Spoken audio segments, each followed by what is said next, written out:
Yo, what is up, everybody? So today I'm going to look at the top 5 worst cards in Frostfall. Or I guess bottom 5.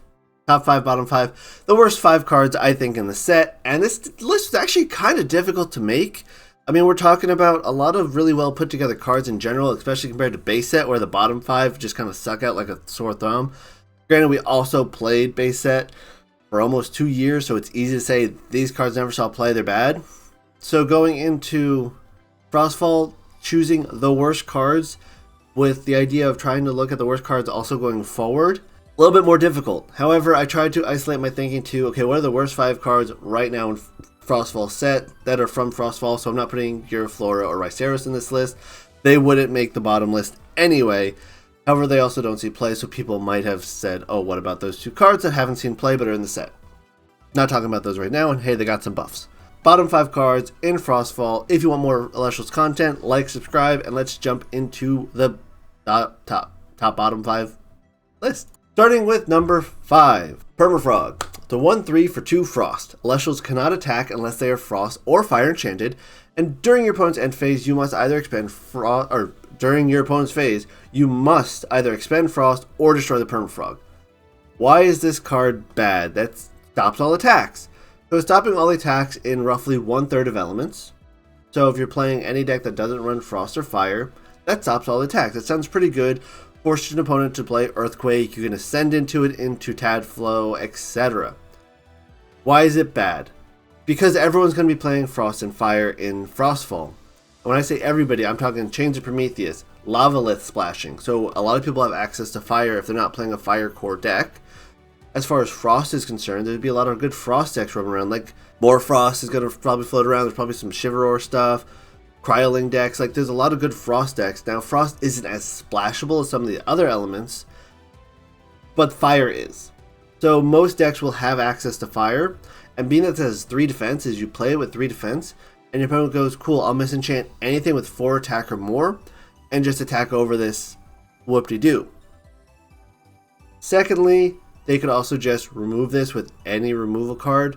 Earthquake, Race to the Top, Rest on Your Laurels. There's so many ways that if your opponent turbos this out, they end up just getting it run over by basically every card your opponent can play. So it's stopping attacks, but it's never going to actually stop an attack. Maybe it gets redeemed way down the line when there's all 8 elements in the game, and some decks don't have the space to run Fire or Frost in the deck, but then you have to assume that they don't have it going into the meta and trying to use this for still the effect that it's going to get Earthquaked or removed by some other means. It's never going to, I don't think this card's ever going to see play, and if it does see play, it's going to be a long while until then, until basically people forget about it and forget to tech in Frost or Fire for other cards. But you're already checking in Fire for like Eruption and splashing for Lavalith probably. Yeah, so Permafrog, again, I'm not going to sit here all day. Bad card is bad. Deal with it. Next up, number 4, I have Charcoon. The Charcoon's a 1/6 for 1 wind, 1 fire. This card always counts as Siracoon, so you can only have a total of 3 Charcoon or Siracoon combined in your deck. During your draw phase, you can special send this Charcoon to Flammoth from your hand or deck. You have at least 3 enchanting fire on your field. So let's talk about the pros first. The pros is it gets Flammoth out. It's searchable by Nimbug, or rather special castable by Nimbug, I should say. And that's about all the pros you get. So Flammoth, very powerful card. Nimbug, pretty easy to find in any wind deck. However, this wants 3 enchanting fire in your field, and it's a draw phase trigger. Draw phase triggers are kind of notoriously weak. Look at something like Siracoon, where you give your opponent a turn to answer your card, either through Earthquakes, Takas, Boombats attacking over it with other means, Zeus it, attack over with a 4 attacker. There's so many ways to kind of deal with it that draw phase triggers tend to be kind of weak. Secondly, this is a draw phase trigger that has multiple points of attack for your opponent to disrupt. They can either, let's say you're playing Hephaestus with this to get your Fire Spirits on board, they can blow up Hephaestus with a Thunderstorm or P-Gust, Equal Links. Just get rid of the Fire Spirits so you can't actually use the effect. They can go after your other Fire Elestrals on board. If you have other Fire Elestrals, you're going to need 2 more Fire cards. Like, let's say you have Volcanic, Kinleo, Charcoon. Well, if they can't attack over Charcoon, maybe they can attack over Kinleo. Again, there's multiple facets that the opponent can just pick away at, so you don't actually get to trigger the effect during your draw phase. Because of draw phase trigger, it's too slow.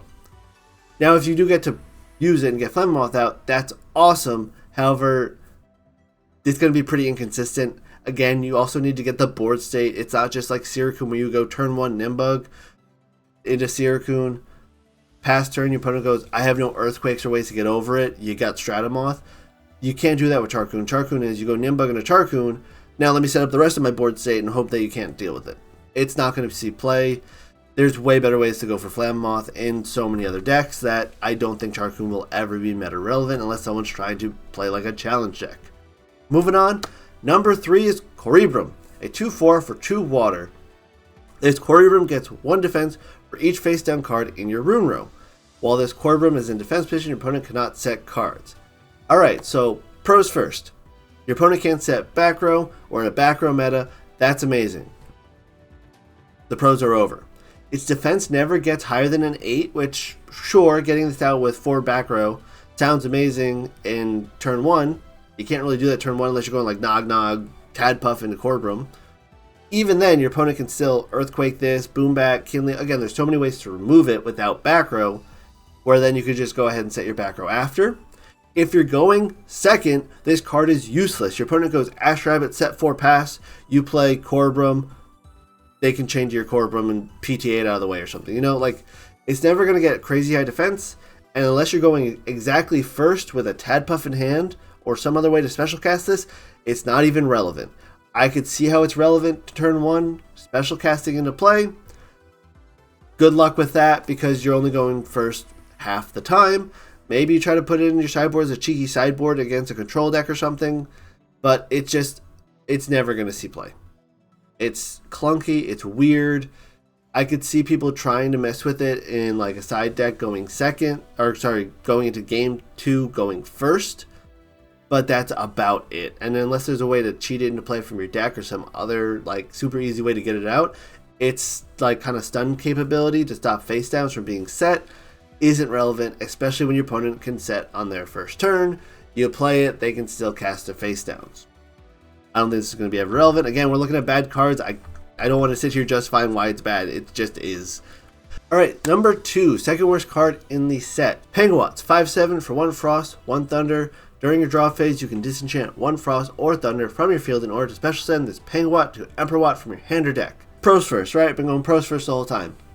Emperor Watt, it's a pretty solid card for a finisher. Blows up the board. It's I guess you could kind of say it's like Dark Hole on a body that can get repeated if you can really fuel it a bunch, which is interesting. And it's got good stats, and it's searchable by the 1-drop Penguin, which I guess those are all kind of relevant.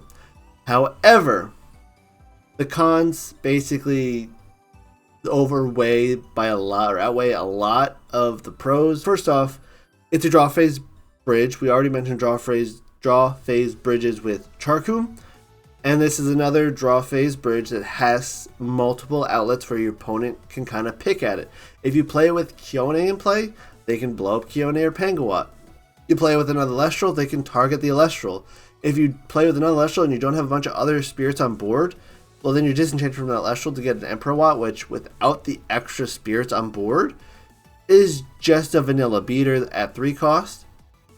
Additionally, its bridge effect disenchants from your board, which is antithetical to Emperor Watt. Emperor Watt wants lots of spirits on your board, so you can play Emperor Watt, blow up the board, still have like 4 or 5 spirits on it, and attack directly for 5 after blowing up your entire opponent's board.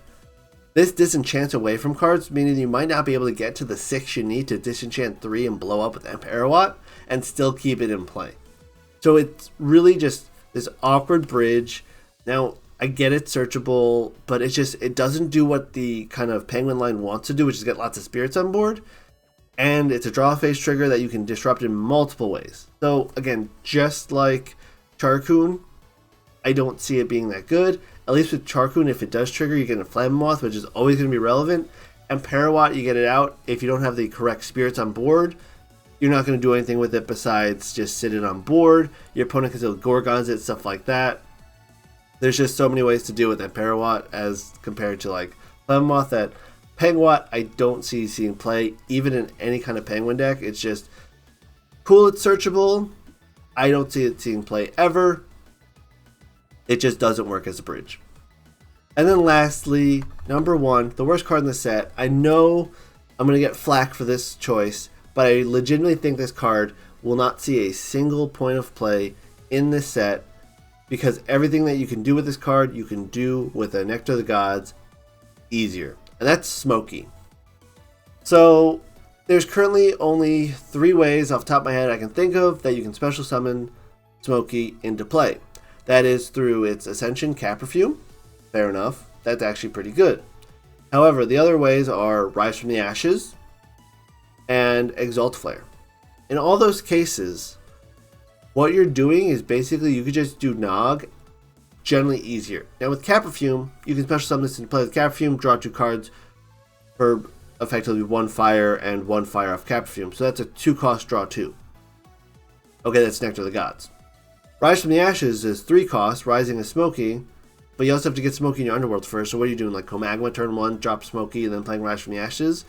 Alright, so that's Rise from the Ashes 3, Smokey for 1, that's 4 cost, draw 2. That's literally half the rate at Nog. That's terrible. And then Exalt Flare, again, is playing Exalt Flare, playing another card, Nexusing to Exalt Flare, getting rid of Exalt Flare to special Smokey. So that's, again, 2 spirits that you're kind of paying to get them on board, Nexusing, and then basically pitching a card in the Exalt Flare to draw 2 cards. So you're going basically 2 cards for 2 cards and 2 spirits. Also, Nog's a better rate than that. So this card is just worse than Nog in every conceivable instance right now, that I would rather just draw Nectar of the Gods 99.9% of times over this card. That being said, I haven't gone over the pros of it. Drawing 2 is really good. That's the pros. No, in reality, this card, if there were ways to special cast it from your deck or do some shenanigans where you can kind of loop it or something, this could go really hard as a 1 cost draw 2. The odds of that happening anytime soon are probably pretty low, because then we're just playing another game at that point. So I don't see this seeing play at all for a very long time.